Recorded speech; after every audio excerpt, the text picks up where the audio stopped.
আল্লাহ গল্প কেন বললেন কোরআনে, এবং শ্রেষ্ঠ গল্প পরে আল্লাহ তাআলা স্টেটমেন্ট দিলেন আহসানুল কাসাস, সবচেয়ে শ্রেষ্ঠ গল্প ইউসুফের গল্প। কারণ কি? কারণ গল্প মানুষকে আকৃষ্ট করে।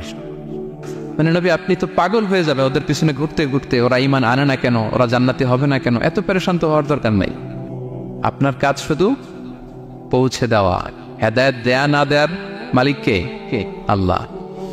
সূরা ইউসুফ হচ্ছে কোরআনের সবচাইতে শ্রেষ্ঠতম গল্প।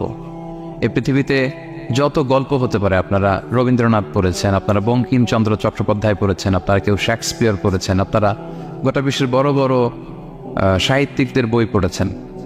যত সাহিত্য হতে পারে, যত স্টোরি হতে পারে, যত গল্প হতে পারে, এমনকি কোরআনের অন্যান্য গল্পগুলোর চেয়েও এটা শ্রেষ্ঠ, অনন্য, অনবদ্য, আনপ্যারালাল।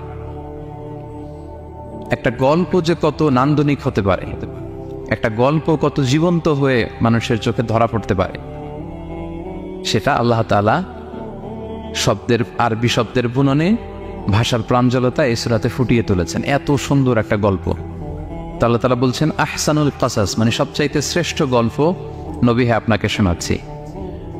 গল্পকে আরবিতে বলে কিসসা, এর প্লুরাল হচ্ছে কসস। তো কিসসা বললেই মনে করবেন না যে এটা খারাপ জিনিস। অনেকে বলে আরে উনি তো কোরআন হাদিস দিয়ে কিছু বলে না, খালি কিচ্ছা বলে। কিসসা কিন্তু কোরআনে এসেছে, অনেক নবীর কসস কোরআনে এসেছে। তো সেটা যদি কোরআন থেকে কিচ্ছা হয় বা ঘটনা হয়, স্টোরি টেলিং হয়, দ্যাটস গুড, অ্যাপ্রিসিয়েটেড, রেকমেন্ডেড। তো আল্লাহ গল্প কেন বললেন কোরআনে, এবং শ্রেষ্ঠ গল্প পরে আল্লাহ তাআলা স্টেটমেন্ট দিলেন আহসানুল কাসাস, সবচেয়ে শ্রেষ্ঠ গল্প ইউসুফের গল্প। কারণ কি? কারণ গল্প মানুষকে আকৃষ্ট করে। গল্প মানুষকে কি করে? আকৃষ্ট করে। অনেক সময় দেখা যায় যে আমরা যখন তাত্ত্বিক কথা বলি, মানুষ হাই তোলে, কেউ এদিক সেদিক তাকায়, একটা জীবনী জীবনী ভাব। কিন্তু যখন ঘটনা বলি, একটা গল্প যখন শুরু করি, তখন একেবারে নড়ে চড়ে বসে সবাই, মানে কি হইলো দেখি, শেষ পর্যন্ত কোথায় যে ঠেকে। তো এই জন্য আল্লাহ তাআলা মাঝে মাঝে আমাদেরকে গল্প শুনিয়েছেন। ইহুদিদের কাছ থেকে, মদিনা ইহুদিদের কাছ থেকে একটা প্রশ্ন শিখে আসছিল কুরাইশরা। ওই প্রশ্নটা রাসূল সাল্লাল্লাহু আলাইহি ওয়াসাল্লাম করেছিল যে বনি ইসরাইলের, হে মুহাম্মদ, বনি ইসরাইলের লোকেরা তো থাকতো কানাআনে, মানে প্যালেস্টাইনে। তো বনি ইসরাইল মিশরে আসলো কিভাবে? তুমি যদি সত্য নবী হও বলো। আবার কেউ কেউ বলেছিল যে ইউসুফ আলাইহিস সালাম, ইয়াকুব আলাইহিস সালাম, ওনারা থাকতো প্যালেস্টাইনে, ওনারা মিশরে আসলো কি করে বলো।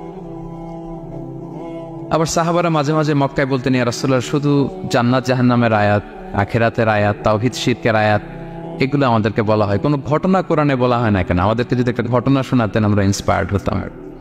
এই চাহিদা, এই প্রশ্নগুলোর আলোকে আল্লাহ তাআলা অ্যান্সার হিসেবে সূরা ইউসুফকে নাজিল করেছেন। তাহলে শোনো, আহসানুল কাসাস, একটা গল্প কত মাধুর্যময় হতে পারে শোনো। এবং এর মধ্যে দিয়ে আল্লাহ তাআলা বলেছেন বনি ইসরাইল কিভাবে প্যালেস্টাইন থেকে ইজিপ্টে মাইগ্রেট করলেন। এভাবে অনেক নবীদের ঘটনা আল্লাহ তাআলা কোরআনে আমাদেরকে শুনিয়েছেন। আল্লাহ তাআলা বলছেন রুসুলান কদ কাসাসনাহুম আলাইকা মিন ক্বাবলু ওয়া রুসুলান লাম নাকসুসহুম আলাইক। অনেক নবীর ঘটনা হে নবী আপনাকে আমি শুনিয়েছি, আবার অনেক নবীর ঘটনা আমি শোনাইনি। তো যেগুলো আমি শুনিয়েছি এগুলো আবার আপনি আপনার উম্মতদেরকে শোনান। ফাকসুসিল কাসাসা লাআল্লাহুম ইয়াতাফাক্কারুন। আপনি এই কিচ্ছাগুলো, ঘটনাগুলো আপনার উম্মতকে শোনান, যাতে করে তারা চিন্তাশীল হতে পারে। তাহলে এটা হচ্ছে ইন্ট্রোডাক্টরি ডিসকাশন, প্রাথমিক কথা, যে গল্প মানুষকে আকৃষ্ট করতে পারে, এজন্য গল্প মানুষের মনে দাগ কাটে, এবং একটা গল্প কত পাওয়ারফুল হতে পারে, নান্দনিক হতে পারে, এটা এই সূরার মধ্য দিয়ে আল্লাহ তাআলা আমাদেরকে বুঝিয়েছেন। আমরা কিন্তু প্রায় মহামানবদের গল্প শোনাই, সফল মানুষদের গল্প শোনাই। মিডিয়াতে মাঝে মাঝে দেখবেন যে কিছু প্রোগ্রাম করে যে সফল মানুষদের গল্প। তো গল্পগুলো কেন বলে? তাদের সফলতার গল্প শুনলে নিজেরও সফল হতে মনে চায়, মানুষ মোটিভেটেড হয় সফল মানুষের স্টোরি শুনলে। এখানে আপনারা অনেক ব্যবসায়ী আছেন, জীবনের শুরুটা ছিল অনেক কষ্টের, তাই না? একটা সময় পাড়ি দিয়ে এখন very big business magnate in Kuala Lumpur, অনেক বড় ব্যবসায়ী। তা আপনার হিস্ট্রিটা যদি আমাদের সাথে শেয়ার করেন, গল্পটা যদি বলেন, তখন আমরা অনুপ্রাণিত হব। এজন্য আল্লাহ তাআলা কোরআনে আমাদেরকে গল্প শোনান। তো এই সূরা থেকে আমরা কি কি শিখি? প্রথম যে লেসনটা আমরা শিখি সেটা হচ্ছে, যেহেতু আমি একেবারে ক্রিম লেসনগুলো আপনাদের সামনে আনবো, পুরো সূরাটা কভার করা তো সম্ভব হবে না। প্রথম লেসন হচ্ছে সূরাতে ইউসুফ থেকে, যে স্বপ্ন কারোর সাথে শেয়ার করতে নেই। স্বপ্ন যেটা মানুষ ঘুমিয়ে ঘুমিয়ে দেখে, এটাও স্বপ্ন। আবার আরেকটা আছে যেটা মানুষকে ঘুমাতে দেয় না, ওইটাও স্বপ্ন। স্বপ্ন যেটা মানুষ ঘুমায় দেখে, এটাও স্বপ্ন। আবার যেটা পাবার আকাঙ্ক্ষা মানুষকে ঘুমাতে দেয় না, ওইটাও কি স্বপ্ন, ওটার ভিশন বলে। এই দুইটার একটাও কারোর সাথে শেয়ার করতে নেই। ঘুমের স্বপ্নও শেয়ার করবেন না, আর আপনার যে লং ভিশন ওইটাও শেয়ার করবেন না কারোর সাথে। এটা হচ্ছে প্রথম লেসন, স্বপ্ন শেয়ার করতে নেন। ছোট্ট ইউসুফ আলাইহিসসালাম স্বপ্ন দেখলেন 11টা তারা, চাঁদ, সূর্য ওনাকে সেজদা করতেছে। এই স্বপ্ন দেখি তার বাবার সাথে শেয়ার করলেন, ইয়াকুব আলাইহিসসালামের সাথে। ইয়াকুব আলাইহিসসালাম বললেন, লা তাকুসুস রুইয়াকা আলা ইখওয়াতিকা ফায়াকিদু লাকা কাইদা।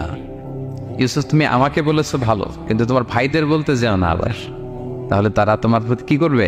জেলাসি করবে, ষড়যন্ত্র করবে। আর নি'মাতু মাহসুদা, এটা পৃথিবীর চিরাচরিত নিয়ম।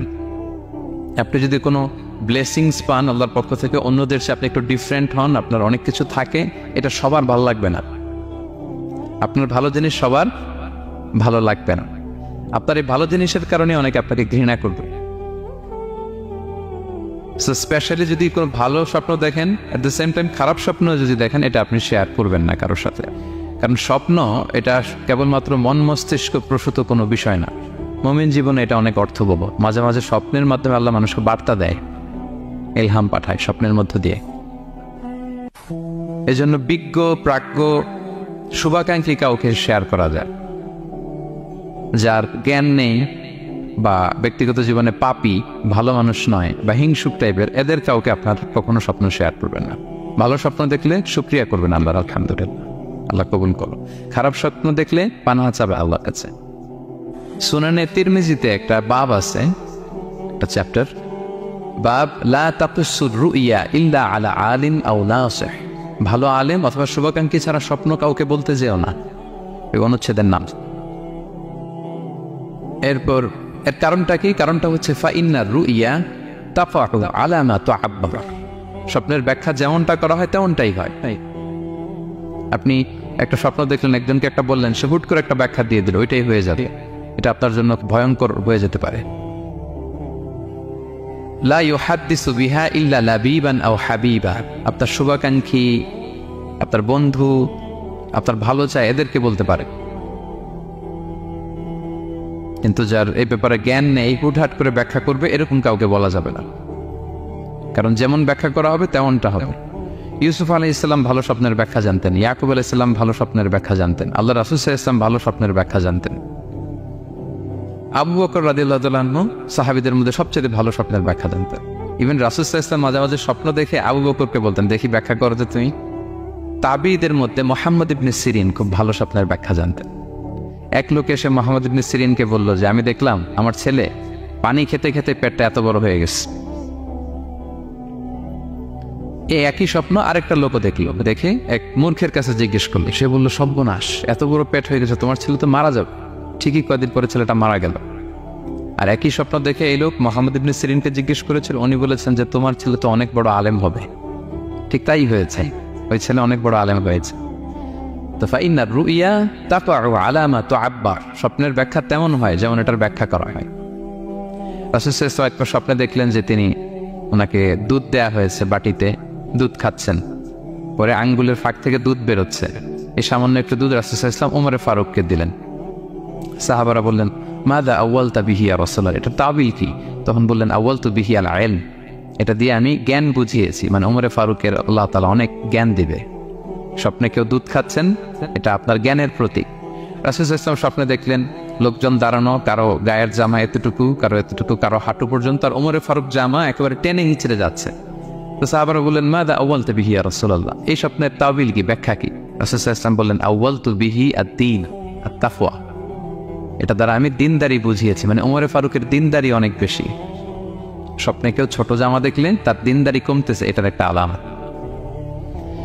তো এই জন্য হুট করে স্বপ্নের কথা কাউকে শেয়ার করতে নেই।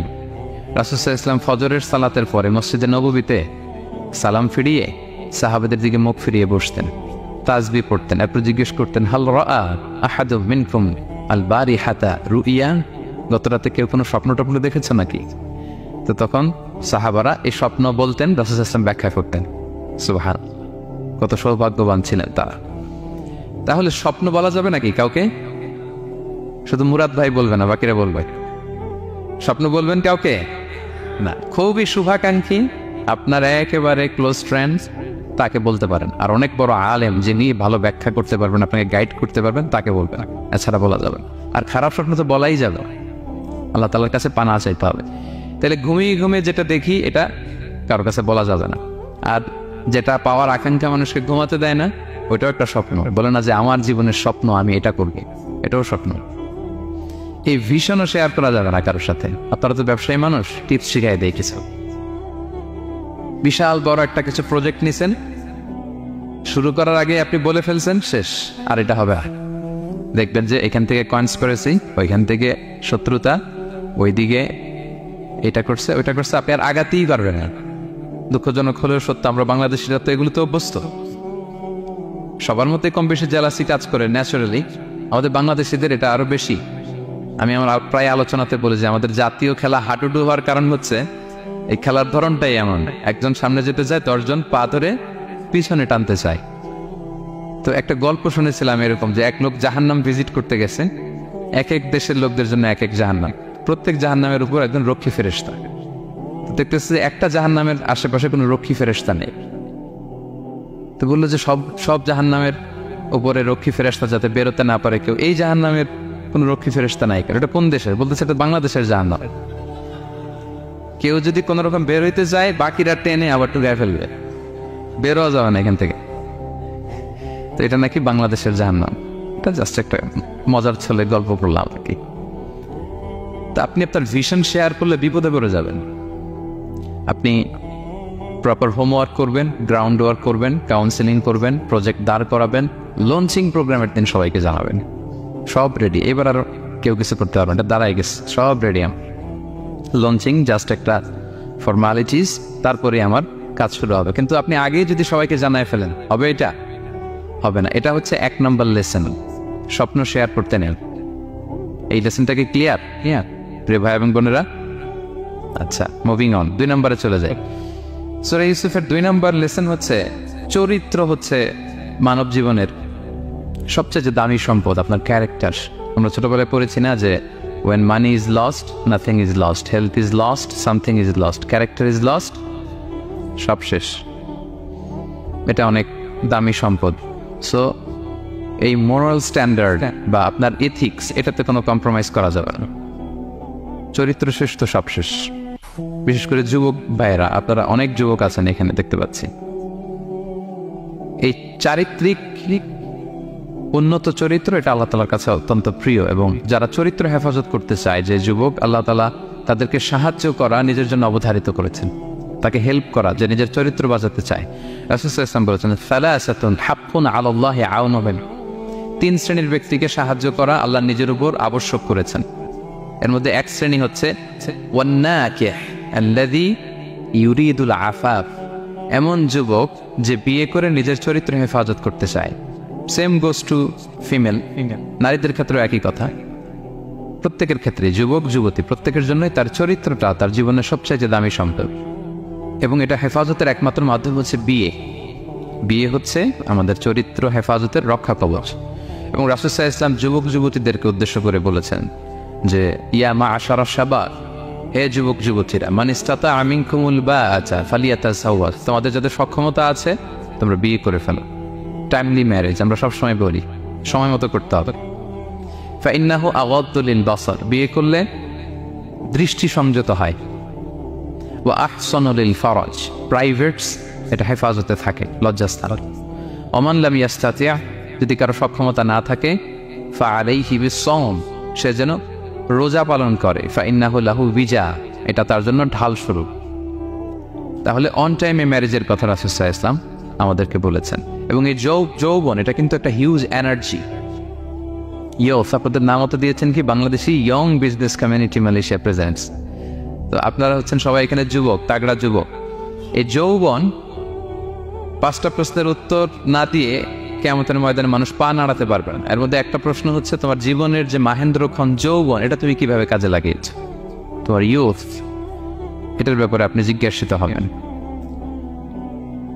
সো এই যৌবনটা এটা আমাদের কাছে আমানত।